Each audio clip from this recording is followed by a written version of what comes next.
on the slide, thank you, David. A lot of it are topic surveys, including the one I mentioned on rent. It was quite a big topic last year. But we also do national surveys, which are done usually in September to October. The last one was our national one.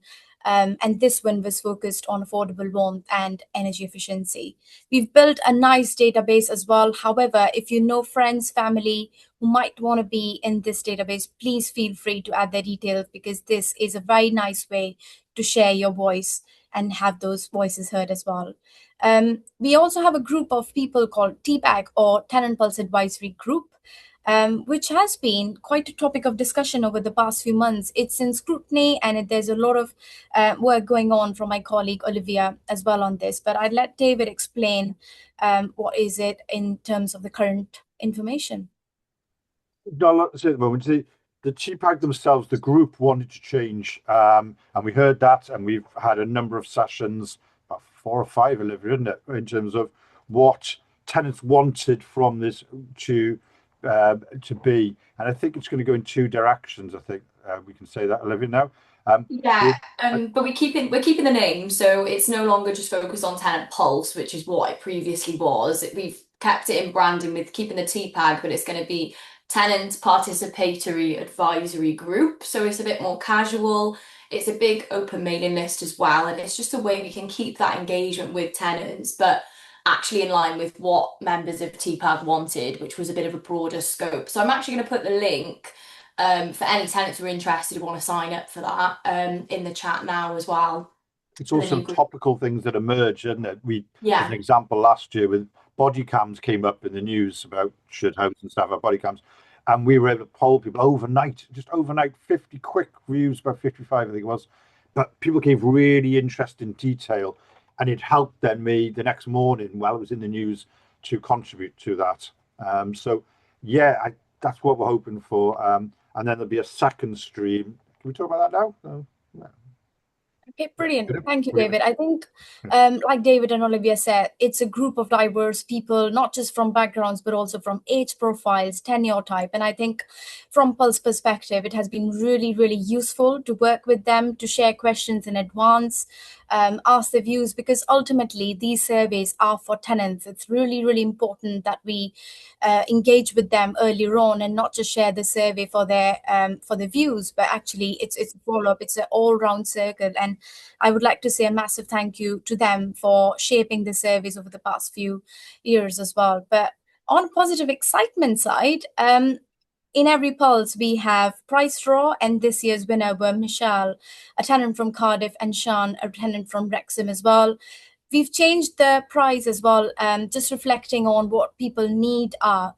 And this year we had multi-store voucher. So if Michelle and Sean are on the call, or perhaps not on the call, a big, big congrats to them from Team TPAS. The vouchers hopefully are on the way. And it's just a little way of thanking your time and your voice as well. So hopefully we can build on that for next year. So yes, a bit on that. In terms of promoting, I think that has sort of evolved over the period of time. Like I said, the survey on every stage is shared with the Tenant Pulse database, including the questions, asking them to share their views. We also use all our social media accounts, including Facebook, LinkedIn, Instagram, and TikTok as well. Yes, we are on TikTok in case you don't follow us there. X has taken away, so we've really made an effort to use different platforms. LinkedIn is one platform we haven't used a lot for Tenant Pulse, purely because the audience is not really for that sort of place. We also send the survey to social landlords and tenant groups to promote, and so a big thank you to them as well, because that really makes a lot of difference. Again, advertisement does play a big role in getting that sort of extra effort. However, on my reflection is that we might want to use Nextdoor and TikTok ads as well going forward, because of the audience profile and just to engage with diverse age profiles as well. So this was the ad we used, but again, like the slide says, we use 14 creatives just to sort of use different ways and test and understand what works best. And I think that sort of helped us in getting different voices, and that has been the process for promoting this survey as well. So, who took part and what was the profile? I think this is quite important to mention because a lot of times we feel that this survey is just focusing on one region. But like I said, it's a national platform and it enables us to get voices from all parts of Wales, from north, mid, and west, southwest. However, in terms of the highest proportion, it was southeast and southwest. In terms of tenure as well, we engage with PRS as well in this survey. A lot of our surveys are just focusing on social housing tenants, but with affordable warmth being a problem and an issue faced by each tenant, this survey has voices from all tenure types as well. Diversity or underrepresented group, I think that has seen a positive sort of growth in this survey. In the net zero survey last year, we had 4%. In our latest annual tenant pulse, we had 2%. In this current survey, we had 5%, which is a slow growth, but I think it's fair to say that we've really made a positive progress there. The age profiles, 60 plus were 50% of all the respondents, and 46 to 60 was 28%. Like I said, our meta ad or the ad we ran has a lot of role to play in terms of the 60 plus because of the age profile and the kind of people are engaging on meta. But we also used Nextdoor. In my personal capacity, I posted on Nextdoor, and we also made an effort knocking doors on community centers and sending those flyers to different organizations to reach every part of the community. So in terms of the survey then, we had 4 sections primarily. The first one was on cost of staying warm. The second one focused on attitudes and perceptions, which ranges from EPC smart meters and tariffs. Looking ahead, which is basically on how tenants want to be communicated. And the last section was focused on 2 questions for social housing tenants only. And the next 2 were just for PRS tenants only. But diving in, I would like to first mention on why this matters now, because just looking outside, it is sunny. Things have improved weather-wise. However, the prices haven't.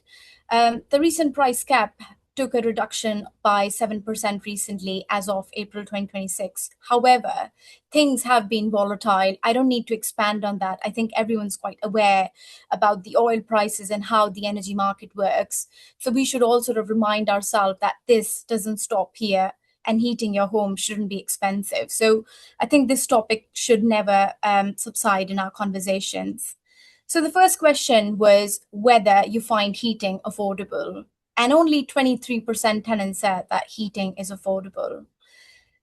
Now, that should make us think because it's not just homes, it's the health, it's so much more. It's the comfort, and it's that the basic understanding of how warmth is negotiated. It's not guaranteed, it's inconsistent, it's not absent, but it's not something which is constant either. I think these comments like going to bed about 5 p.m. and other bit, it should make us think and it should make us work. The second question was on people who said heating is not affordable. On what ways are you using to keep yourself warm? And quite starkingly, you can see 36% people using extra clothing, 18% using hot water bottles, and that is coping, that is adapting. However, adaptation is not the same as comfort. We might just comfort ourselves by telling, oh, yeah, you've got heating only one room, you've got hot water bottles, you are fine. However, that's not comfort, that's not affordable warmth, and that should not sort of stop there. One room heating early nights, that's not the solution. But in terms of the analysis, we saw that older tenants had more behavioral adaptation and strongest rather in all the respondents in terms of the age profiles as well. However, younger tenants with electric heating and different measures, I think it's quite important to know, use different sort of behaviors as per the age profiles as well. In terms of who is struggling the most, like I said, older tenants were adapting more, but 31 to 45 age group was the group which was struggling the most. They had the highest amount of struggle, and importantly, that is also an age profile or a group which often doesn't get support enough, and that is also the cost of living pressure which is affecting the working households, a group often sort of ignored. And I think that is something we should sort of work through the policies and support measures as well. In terms of the perception, our first question was on EPC. Over the past 2 years, I've worked on this survey, and EPC awareness has consistently been low. I must also mention that the question did show the picture of EPC chart, which should sort of give people a rough idea, because people often know EPC by the colors, or they've seen it on the refrigerator or somewhere. However, the EPC awareness was just 25% among all the respondents. And that again underlies that lack of awareness. I am conscious EPC is a flawed measure of measuring the energy efficiency of a home, and that is in reform right now. It's taking its own sort of slow process. However, the awareness is quite a big indicator when you see the EPC. Like I said, 25% were aware. Among the highest awareness, it was younger tenants from 18 to 30 age group, and private renters were more aware than social housing. However, that sort of links well with how it's presented as well, because social housing tenants are often not shown EPC in their rental listings, while PRS tenants are.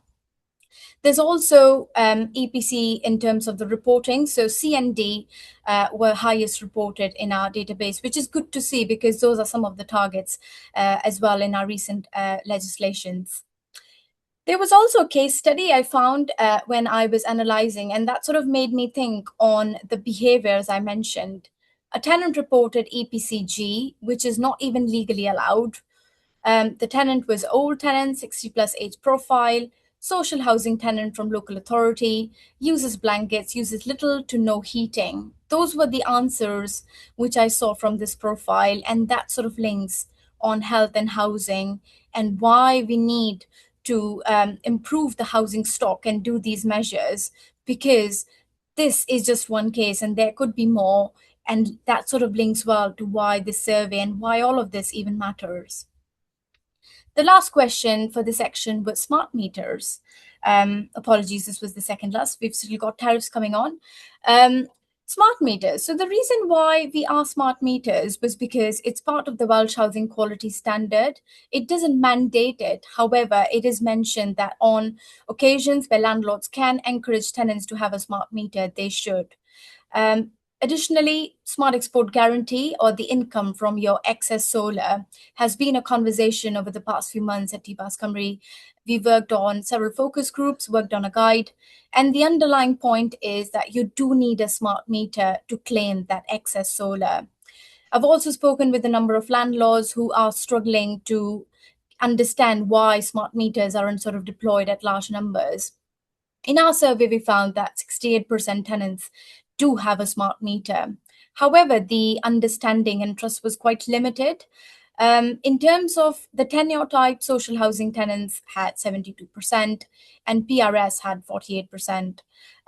However, when you look at the barriers, it sort of explains why it's just like 68%. I also feel many of the respondents were quite confused between the in-house display and a smart meter as well. There's obviously a lot of bad publicity when it comes to smart meters. Like I've seen TikToks where there's like random things about radiations and articles and a lot of reports which have come out recently where smart meters aren't put in the best picture. I'm not taking sides. However, we still need to build that trust and also challenge those issues which have caused increase in the bills and incorrect building and higher costs. There's also landlord barriers, which we found through the comment section, where tenants had concerns about reinstalling old meters, properties with submetering, and points like my landlord doesn't allow it. And I think that sort of raises the point of confusion and awareness among the tenants. In other comments, we also picked up issues from technical and health constraints, including no space for the installation or requests for accessible meters and stuff like that. And lastly, there was another theme on not being offered one or asking the supplier to have a smart meter installed, but there's no action being done. So the point I'm trying to make is there's a lot of discussion around having a smart meter and why it's not happening. But the underlying point is there is a lot of bad publicity, a lot of confusion, and a lot of things which the energy suppliers really need to take action on, because without that, this number is just going to stay the same. And there's a lot of things we can do based on the age profile as well if you read the report. Again, these were some of the themes which came out from the comment section, like I've mentioned before, and not knowing how it would benefit them, or how a smart meter actually is a reflection on their bills and not going to increase their bills, is one thing we can reflect on. And the last point from this theme was tariff. Again, I'd like to explain why we asked tariffers, because a lot of reports recently have come about showing how, without a heat pump, without a solar panel, without doing anything, if you're on the right tariff, if you work smartly, you can save a lot of money. A lot of times the work or the retrofit work, the installation just stop there. And I don't think that sort of ends the process. We really need to understand that the market assumes active consumer behavior when actually that's not right, because this saving isn't happening. This saving is not happening in a number of households. So we asked tenants on whether they've switched their tariffs in the past 2 years. And we found that only 40% tenants of all the respondents, both PRS and social housing, that's not a lot of number, and that's not really positive. And that sort of goes back to that education piece. How many tenants are aware about fixed tariff, flexible tariff, time of use tariff? There are lots of tariff, and there are a lot of ways you can track your savings and usage. But in terms of the age profile, 31 to 45 age group was the highest in terms of making that switch. And the youngest group, or the 18 to 30, had the lowest as well, which is also linking well to that sort of awareness and taking action, really. These were some of the options we provided in case you're interested. It was yes, no, but we also made an effort to understand that there could be arrears, there could be issues with the prepayment and other bits which might restrict tenants to take an action. And if you're an energy provider on this call, if you are a person who's working with energy providers, I think it's quite important to understand the barriers when we ask tenants to switch tariff and other bits as well. This section was focused on understanding and listening to tenants, because that's where the communication starts. Listen first and then shape your policies, because that's where the right ways happen. So we asked tenants on how would you like the communication going forward. And one of the bits we found was that email and letters are still quite dominant ways of communication. However, it sort of changes with the age profile. The older tenants still prefer letters. However, there were comments on, I don't want 10, 15 letters. I would just focus on like 5 letters first. So there was a really good example in Inside Housing recently where a landlord was sending 100 letters 6 times, and so many efforts were made. Now your letter could be the best letter in the world communication wise. However, a tenant doesn't want to be knocked over so many times, and there's a lot to consume anyway. So I think we really should reflect on the letters and how we can reduce that communication to avoid that fatigue as well. While on the other hand, PRS tenants were quite happy and open for digital and visual communications as well. So, like I said, there is no silver bullet, and one size communication will never work. I think as a sector, we should really understand that more communication is not better engagement. And that's my takeaway from this survey, because a lot of tenants even added comments like, I don't want any more communication. I think I'm aware, and I think the problem is with the housing condition. So I think that is something we should really understand. Some of the options we gave in the previous question was letters, emails, short videos, and other bits. Again, a comment which was very duly noted was not looking for added stress. And I think that is a reflection on our part on how we make this communication not a part of stress, but actually something which adds value, something which reduces the bills, and something which is really useful for people and not a stress. There was a lot of preference for direct one-to-one support as well when it comes to things like heat pumps, which may not be very useful by just reading a leaflet, and advice based on in-person and not just web-based as well. So that was it. And this is the last section which we had in our survey. It was different pathways. We had these 2 questions for social housing tenants only. And my sort of biggest takeaway from this is that the Welsh Housing Quality Standard is being implemented, but the experience is not consistent. There was a recent report from the Welsh Gov on how the awareness as well on among the tenants is being really, really low. There's a lot of challenge in the delivery. However, if tenants are not aware, if they're not seeing, if things are not visible, that is something we really need to reflect. So the first question in this section we asked on whether the awareness of WHQS assessments is good, or is it something the tenants are aware about? And only 26% of the tenants could recall the Welsh Housing Quality Assessments, and that is on the awareness bit. The point is that there could be a lot of delivery on the ground. However, the recall rates is low, which goes back to the communication and understanding of things. In terms of who was the highest in terms of awareness was North Wales. 36% tenants said that they could recall the assessments, which again is not a very sort of strong number. However, the delivery appears to be more visible in North Wales. The second follow-up question to that was, has your landlord communicated about the energy efficiency improvements? And only 15% tenants of all the respondents were informed. Again, that's not a very good reflection on how we are communicating about our energy efficiency policy, or even what is your plan in terms of retrofit or any other measures. In terms of the profiles, Southeast was the lowest landlord communication, and North Wales had the highest amount of communication. Again, the point on local authority that comes in a lot of our surveys and links well with the resource crunch local authorities have, because local authority tenants had the lowest amount of communication and could recall the assessments in the lowest numbers as well. And I think that's where, as a sector, we need to understand on how even TPAS and different stakeholders can support local authorities so that tenants don't suffer. These were some of the options we gave on the communication: yes, no, not sure, because a lot of times it may be happening, but you're just not sure. This was for PRS tenants, 2 questions on EPC, because again, this was with the thinking that EPC is currently on a reform, but also it's being thought that the legislation for EPC will be EPC C going forward. So we wanted to test on how many tenants are actually considering EPC in their decision making, and also the awareness of it, like we asked previously. So the first question for this section was whether EPC influences a private renter while making a choice for renting a house. And only 10% tenants said that it influences their choice. Now, that is not a very high number. However, it shows the problem we have in terms of the housing market, the limited choice people have, and a quote which actually summarizes the situation very well. Choice isn't an option when you're faced with homelessness.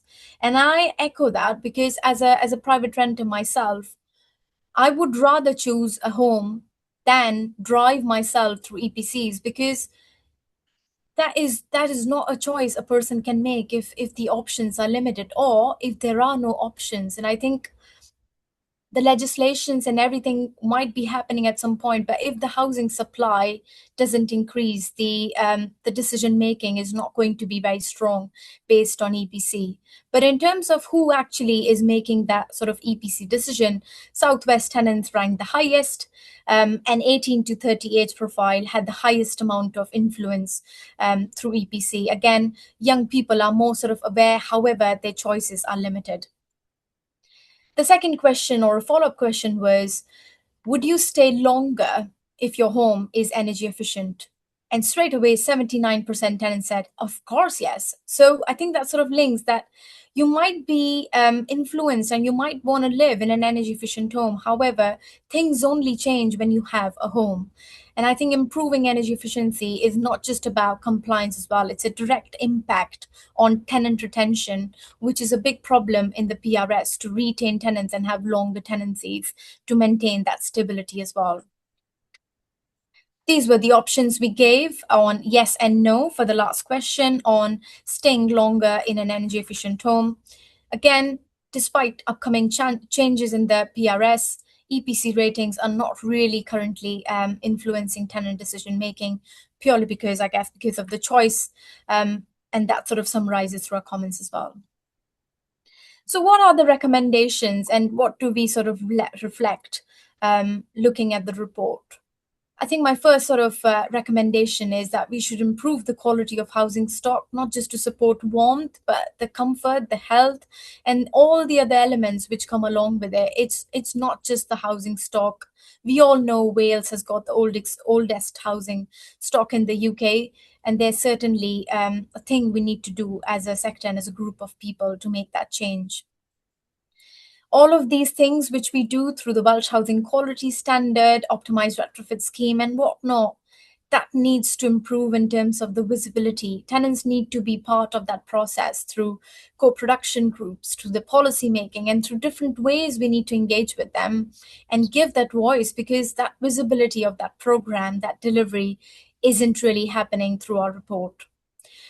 Coping isn't comfort. We saw in the second questions on different measures people have to deploy just to keep warm, and that is a reflection, and that should remind us as a sector on the improvement we need to do, but also that is not comfort, that is not efficiency. We also need to strengthen how energy information is communicated and understood, because if you look at the report, there are lots of comments and lots of quotes we can work on, and I think that is sort of a good base and good insight for all of us to understand different ways we can work on smart meters, on tariffs, and how we can educate people, because those comments are useful and those comments reflect where we lack as a sector as well. And the last is energy efficiency as a deciding factor. I think until we improve the choice, until we improve the housing supply, private renting space will never be driven through EPC, no matter how much we sort of do the legislation and how much we reform EPC, because there simply isn't enough choice. And my last slide would be to remind you that this doesn't stop here, and we will continue to engage with the tenant groups and with our focus groups and in different ways, so that we make sure that tenant voice is part of all of these net zero transition, because it should be just and it should be fair. I'd also like to mention that in our last question, we asked tenants whether they'd like to be part of our focus groups and be part of those conversations. And we had about 100 tenants signing up for that, which is really positive. That's really strong number. And we look forward to engaging with them and with you as well. As part of next steps, I'd love to understand how we can support you, how we can present these findings, whether it's in your board or whether it's in your tenant project groups. We'd love to share these findings, and we'd love to sort of understand how these findings can make a true difference to tenants and your life as well. So thank you very much. That's the end of my slides. But if you've got any thoughts, if you've got any questions, or if you even have any suggestions on how we can frame questions better next time, I'm very happy to hear them.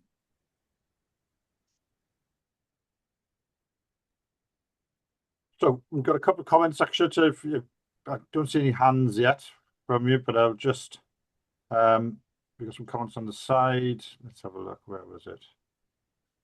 I should also mention that we've all got fatigue for reading reports. So I have made 2 videos, and there's an exec summary as well. However, we all read 100 pages, and we've really made an effort that we don't reach that 100 mark. So it's just 44 pages. You can skim through it. There's lots of infographics if you get bored through texts. Do read the report, and do let us know on how this doesn't stop here, because we don't want this report to just be a report lying on your shelf. We really want these findings become part of some policy changes with the next government, and how we can take these forward to the Welsh Gov as well. Conscious again that Senate is quite close and it's the election period, but I think these findings are alive and those voices need to be heard. So yes. It's also fair to say, actually, there's shareable video content as well. We made some really nice video content, summaries, of this, the findings and stuff. So please, we see on our socials. I just want to go through some of the comments with you. Amanda has made commented when it came to feeling cold in your home and things. She was told the kitchen isn't a regular living space, so it doesn't need to ensure adequate heat in there because of that. I don't know if there's any staff who can comment on that, not from Cadarn Group, but more just on generally what the rules are. But I'll take that away and maybe have a couple of words with Welsh Gov about what are the rules for kitchens and adequate heating. Yeah. That's actually a very good comment. In fact, on the households as well. Sorry, I'm just going through the comments because I didn't look at the chat while I was presenting. But yes, Amanda, I think you're right, because 31 to 45 age profile, they've got the highest amount of struggle, also because they've got young families, they've got additional expense. And there was a very good comment on how this group is often ignored as well, a group which is often not given enough support, and a group which is part of that overcrowding, a group where there's lots of problems which often get neglected. I must mention that I visited East to engage with people from diverse backgrounds, and it really became a conversation about overcrowding and other bits. But that reminds us that there's so many problems which doesn't let tenants be part of that communication. So if you are struggling to engage with tenants through your communication channels, it could be because their housing condition is so bad that they don't want any awareness. They just want their problems to be solved first. And that goes back to that, those who remember Maslow's hierarchy and things. Unless your home is secure, it's free from damp, that level up of come and engage in our strategic 5-year plan session, don't care. I just need the damp sorted. So I think there is something there. Diane's mentioned on the side about underheating home, using electric blankets and blankets, and then only heating it when the grandchildren will come around as well.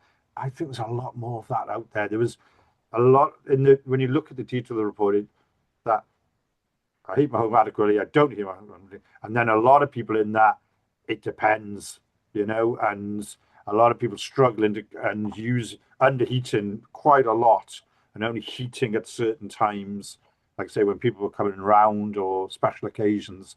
And that worries me, because it also creates a lot of hot air, cold air, and that's the conditions with damp and mold as well. So interested in that area. Yeah. A comment from Ross as well on landlord barriers. I think, Ross, it's fair to say that it was both the tenure types in the barriers, because there were tenants who said that the bills are inclusive, meaning that they were not paying for the energy bill. So they thought that they don't need a smart meter. Some of the tenants even mentioned sub-metering, and real confusion on whether landlord would allow it. And I think that sort of is a bigger piece on the education when smart meter is a tenant right. And there must be Reese on the call who recently mentioned that they're really struggling to get those smart meters installed. And I think that's really both the profile, and I think we should work on this that. Has come up a number of times, hasn't it, actually, about smart metering, especially if you're in communal living and stuff, is why should I bother? Or I wish my bills were lower, but next door's got the heating on and the window open, and therefore I'm paying for that. It's a really complex subject where we have communal living, and where do we sub-meter, where do we have service charges because it's easier, where is there's certainly a tenant dealing with at the moment where the landlord effectively is the power supplier, using a contractor, and therefore they can't switch or get a better deal or restrict their heating or electricity to save money. But there's good reasons for that, why that exists. So yeah, we're not going to see that go away, I don't think, in the short term. Yeah, I think the bad publicity as well with smart meters, it does need a bit of a government say, where they need to share what's improved, because tenants are still in that sort of perception that smart meters do not reflect their usage, but actually it increases their bills, which really needs to be fixed as well. I think Sam's comment on tariff is good, because he's really made those savings. Again, it's a topic where landlords can't play a massive role, because tenants can't be forced on which tariff they should be, which energy provider they should be. But I think the point I'm trying to make is that the work shouldn't just stop with the installation or with the retrofit work. There needs to be a bigger piece on how you actually use those things properly and be on the right tariff. And I'm not the expert on the tariff. However, when I engage with my energy provider, they really help me understand which tariff is best for which month or for which trend. So if you are unable to understand which tariff you should be on, contact Eon, contact Octopus, or whichever provider you've got. and they would guide you on what's the best tariff for you. I think also if you actually look at your bills these days, it has to tell you if there's a better tariff available for you. I certainly see that in my provider. Sam, sorry, there's actually a meeting online. I know smart meter pay as you go, and I just swapped Scottish Power. Yeah. It's lowered the tariff, plus I get half-hour free energy a weekend. Yeah. Some great deals out there. Great deals out there. It varies all the time, so it's worth just checking now and again. I know Octopus actually tell you on the bill. They'll tell you if there's a cheaper tariff. They literally says on the bill, there is a cheaper tariff, and we'll fix it for 12 months. That's what I did, and now prices have gone up. So I can only say about what happened to me. Yeah, that was the point I was just going to add as well, is that Octopus and those ethical suppliers, I suppose, I'm not endorsing anyone, but there is a range, isn't there, between those suppliers. And even we were talking, a number of us in the organization were saying that we were talking where we've said who we are, the kind of lifestyle we've got, the size of home we've got, how we'd like to pay our bill, and put that information into ChatGPT, and is giving you responses. Now, you don't have to take the deal from there. You can go and try and kind of triangulate that and double check with the provider themselves that that's the best deal for you. But like it was just said, Octopus will message you directly and say you're on a worse deal than one we can give you, and move you onto that if you wish. And I'm with them. They're fantastic, in all fairness. I think for balance, I think all the suppliers have to do that now. I'm with a different provider, and they have to tell me, it's about reading the statements, though. Not everybody's reading the bills, and especially the online tariffs and things like that these days. Yeah, it's good. But I think we can do what to encourage and promote it. It's not about advising anybody or endorsing one supplier, but there are great switching sites out there. It's easier than people think. Yeah. In our magazines and stuff. Yeah. Ross, you got your hand back? Yeah, so I just wanted to add what you said about Maslow as well, and I really that resonates with us. We've spoken about this on so many levels in MVH, and if we're not getting the basics right, so then what we want tenants to tell us and about our services is we want all these opinions and thoughts and time, and we're asking people to trust us, but fix my repair, make my home habitable, make my not that we're getting those responses back, but they are the basics. And whilst there's a Maslow element to it, there's also an element of someone turning around and saying, why should I give you my time, which I know benefits the evidence you provide to regulators, and all these things, if you're not feeding back to me, you're not telling me where my repairs, you're not taking issues that are important to me. And sometimes those things don't sit with an engagement team or just an assets team who's delivering WHQS. It could be down to a housing matter, a community safety or an antisocial behaviour matter.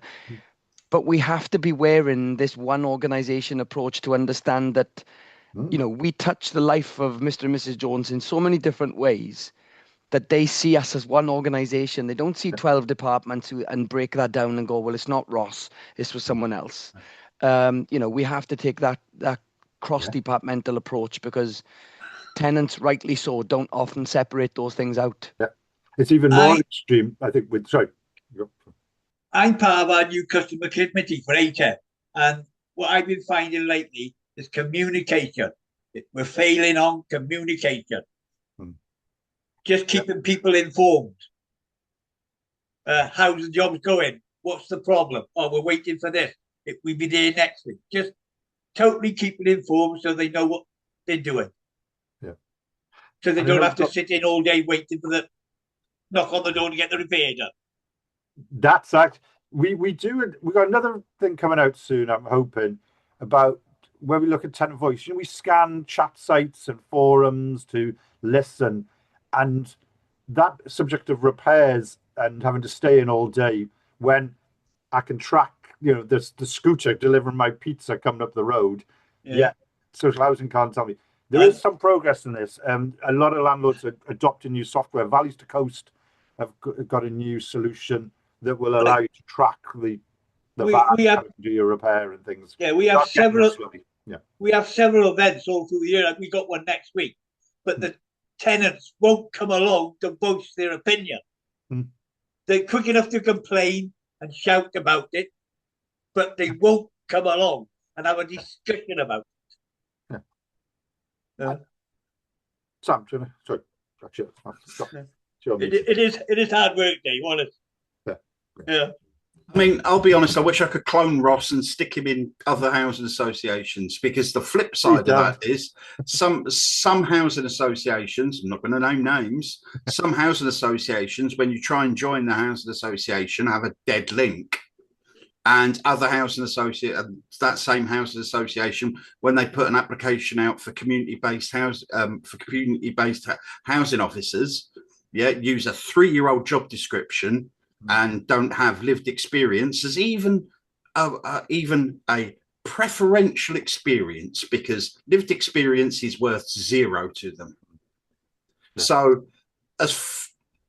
there's stark contrasts amongst housing associations. And it's got so bad with this particular housing association, I've now gone down the formal complaint route, because they've had to accept that for me to become a member, which is a legal requirement, they've formally accepted that link is dead. And I applied 6 weeks ago, and I'm still getting bounce back emails. So as much as some housing associations want to progress and want to move forward, there's other housing associations that really couldn't give 2 tosses, because it's a walled garden. They're happy.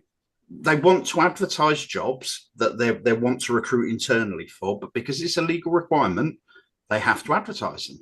I know how it works. Our association advertises on social media quite often. These were advertised on social media. They went up on Facebook for 2 days. Yeah. But they stayed on their website.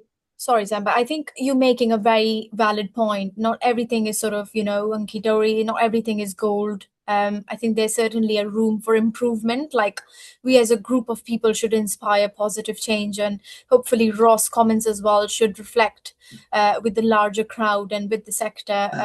And there's never anything perfect. So I think your point is very well taken, and it should sort of remind people that the culture for involving tenants and the stigma and the way we engage with tenants needs to have a bit of a shift, and even use innovative measures, like just going back to the comments, Thomas' comment on like running a cost of living roadshow and giving like winter packs.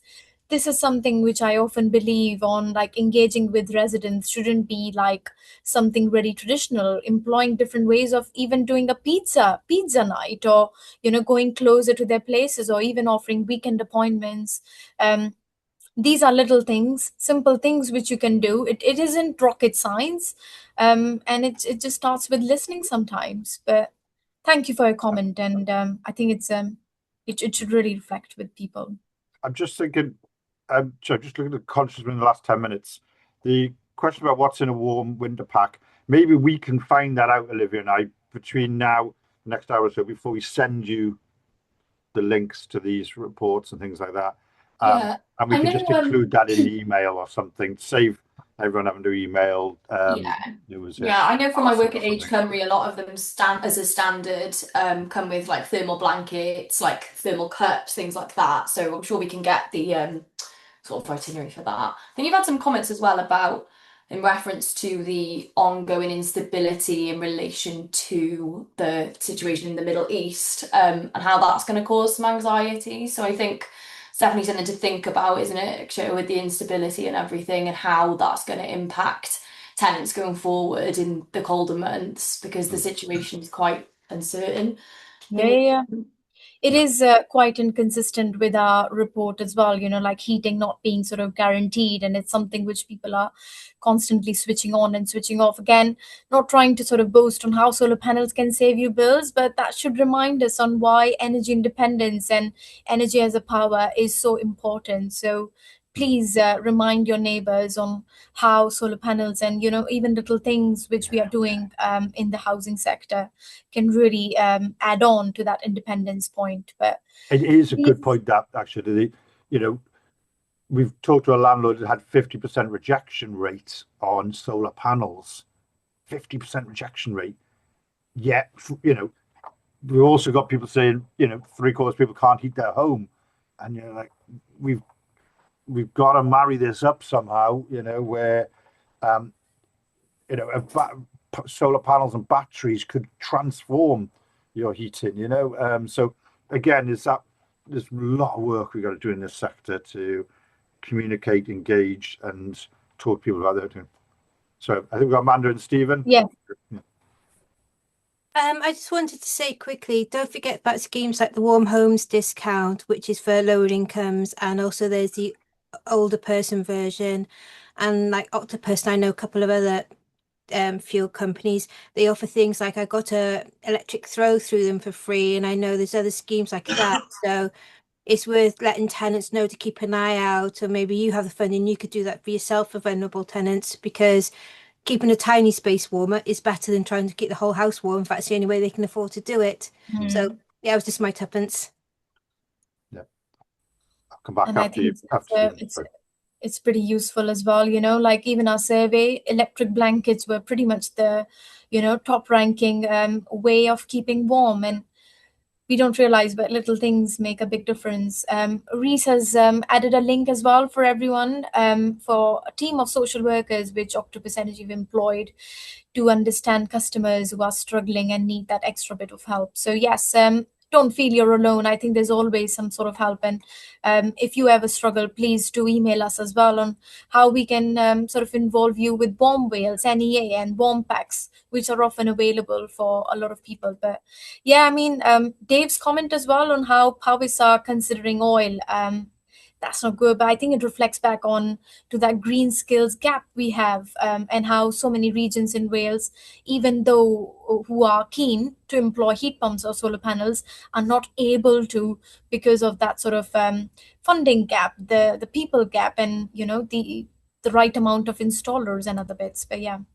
Can I come? I think Stephen Dyke was waiting. I'd like to come back on warm homes after that, if that's okay. Yeah. I'm fortunate enough to have solar panels fitted to my property over the last 4 months, and it's made a considerable difference to my electric bill. And unfortunately, we're not eligible in Powys to get batteries, which is a shame. But the inverters to the hybrid version, so they're available to put it on in the future. But it all comes down to education, to be honest, David. There's a lot of people on this estate where I live presently that they just haven't got a clue, and which is disappointing because I've got it. There's another 3 people on the estate took up the offer, but the other ones didn't bother. They don't know what they're missing. Yeah. So it's how do you educate that? I really don't know. And I find it quite funny when you're putting up the percentages about like Powys respondents was 16%, or Mid Wales respondents was 16%. I find that quite disgusting, to be honest. And how do you actually go about changing people's attitudes? How do you do it? I don't understand people's thought train. I really don't. Yeah. The other thing is, the other good news is I got a ramp fitted now after 18 months. Oh, fantastic. That's good. But I've been measured up from a new wheelchair, which will be delivered in 12 weeks, which doesn't actually fit through the doorways. Of course it does. So instead of being trapped inside, I knew something like that was going to happen. Well, I said it all along. Yeah. So instead of being trapped in my own home, I'd be trapped out of it now. Yeah. So I'm waiting for Councillor Dorrance to come back to me. Anyway, I'll leave you in peace. Sorry, Stephen, just a quick question from Justine from Harvard. She's got a question on, did you get a visit from your landlord talking about the installation, the benefits, and how you're getting on with it? Because like you said, He's coming, the Powers are coming to see me on the 14th of May to set up an app on my telephone to monitor it. I've got a smart meter already, obviously, because I've got the solar panels. I monitor my app through British Gas and through Give Energy, and there's a considerable saving there. But I'd like to have a battery so I could save a bit more. Absolutely. Can I mention one last thing? Sorry, I know I'm conscious in the last minute. One of the things that came out, it was, those who remember Mel Rayner, he was in a set of flats where he had his own bill. Sorry, sorry about that, if you can hear it. He was in his own flat, so he got the warm home discount. He changed to a different set of flats where the landlord is the energy provider versus via an outsourcer, because you don't have any bills. And you don't get the warm home discount because you don't have your own energy bill. And I thought that was interesting. He's actually worse off with electric by moving to a different property. Now, the property is more energy efficient, but it was something I hadn't really appreciated. And we're taking some advice from others as to how do we solve that? How do we create a situation where some people are getting warm home discounts, winter fuel allowance, things like that, yet others aren't, and it just feels wrong at the moment. But we're going to do some digging on that. So, Sam, last comment. Warm home discount is given by each supplier under a different set of rules. So each supplier sets their individual rules. So if your landlord is your supplier, that's the problem. They don't get it. Say British Gas, say income support, universal credit. Another supplier may say, I don't know, disability living allowance and that. So you may qualify under, say, British Gas, but you may not qualify under Octopus. Yeah. So each individual supplier sets their own qualification rules. So I thought the Welsh Government set the qualification. There's different things here. We're talking about winter fuel allowance, warm home discount. Warm home discount is set by each individual. The fund is given by the government, but that is actually issued by the supplier. So I had last year I had utility power. This year I had Scottish Power, and it just followed me. Yeah. Sorry, can I just jump in on that? Because I get a warm home payment for my heating, and it now comes through my universal credit. It's got nothing to do with my energy supplier anymore. Yeah. It comes through universal credit, which is I think we know people who know this subject well. I'm conscious that we're in the last minute, so we'll do a bit of a dive on this and maybe do a session, get somebody to explain the difference between, because it used to be winter fuel allowance, didn't there? Then there's a lot of different things. So I must also mention there was a recent consultation on this topic, and we've responded to it. So we are very happy to write a blog or simplify things a bit with like common questions, because like David said, we can engage with different stakeholders who know more than us perhaps, and with the Welsh Gov as well, on how people can be more sort of clear on this topic, because it is a good sort of way to help with the energy bills. And like Amanda said, it is quite a complex word with so many schemes and so many, ways you can improve your energy bills. But it's a very confusing area, like Amanda said. Totally agree with you. Right, I think we're at the end of her. Brilliant. Just a minute or perhaps a few seconds. So I'd like to say a big thank you all for taking an hour of your busy schedule and listening to that sort of insights. We've also added the link in the chat. So if you or your colleague might want to read the full report or the resources, please do use that link and refer to those things. If you want us to sort of present in any of your groups or, share those findings in different ways, we would be very happy to do that. But this doesn't stop here. I'd like to say it again, because we will share the findings with different stakeholders, with the Welsh Gov as well, to make sure that this really makes a difference. So thank you all for participating, listening, and taking it forward. Have a very good day ahead. Yeah. Thanks, actually. That was brilliant. Thank you. Thank you.